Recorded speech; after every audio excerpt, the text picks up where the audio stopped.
Hvert år bliver mere end 60.000 børn indlagt på de danske hospitaler. For mange af de børn er det en turbulent hverdag med mange op- og nedture. Heldigvis har de danske hospitalsklovne siden 2003 skabt glæde og håb på de danske hospitaler for tusindvis af børn. Klovnene skaber sprækker og lys, når livet på hospitalet gør ondt, og giver en tryg hånd at holde i, når hverdagen er svær.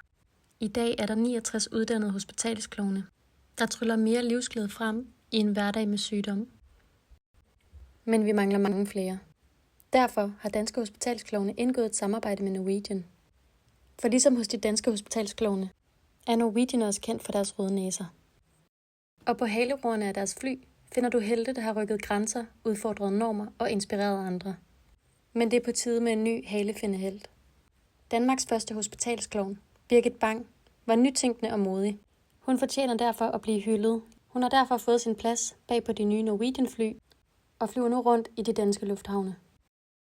Når du booker din næste flyrejse, kan du vælge at donere til danske hospitalsklovne. Du vælger helt selv din donation inden under tilføjelser. Og vi siger mange tak for din støtte. Sammen sætter vi flere hospitalsklovne på Danmarkskortet.